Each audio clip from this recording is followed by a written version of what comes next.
Le procès qui va s'ouvrir est pour moi quelque chose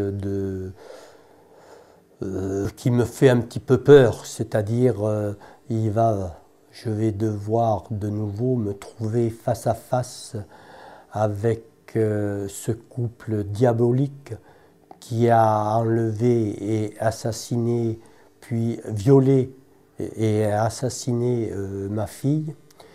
Et j'ai un peu peur de me retrouver face à face. Mais il me faut aller jusqu'au bout des choses. Pour ma fille, pour son honneur, il faut que j'aille jusqu'au bout.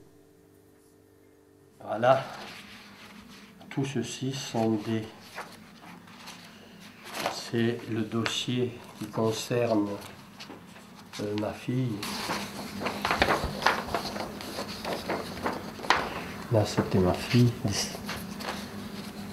C'est le procès de Fourniret et également des magistrats d'Auxerre, parce que les magistrats d'Auxerre ont classé quelques jours après la disparition de ma fille, ont classé le dossier sans suite. On n'a absolument pas été prévenu, et je pense que d'ailleurs la gendarmerie n'a même pas été prévenue, puisque l'affaire a été classée en janvier 88, et en juin 88, la gendarmerie dépose un second dossier en précisant bien qu'il ne s'agissait pas d'une fugue, mais d'un enlèvement. Et le deuxième dossier va rejoindre le premier dossier qui avait été déposé, classé sans suite lui aussi. 14 ans plus tard, arrêté par la justice belge, Michel Fourniret et sa complice ont enfin avoué les crimes qu'ils avaient commis, et notamment sur Isabelle Laville.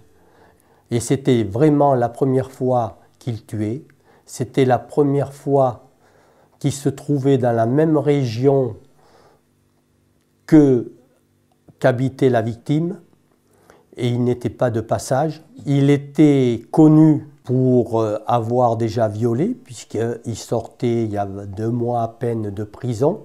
Il était sous surveillance pénitentiaire. Et puis, il faisait un stage d'insertion. On aurait dû faire le lien entre Michel Fourniret et l'assassinat d'Isabelle.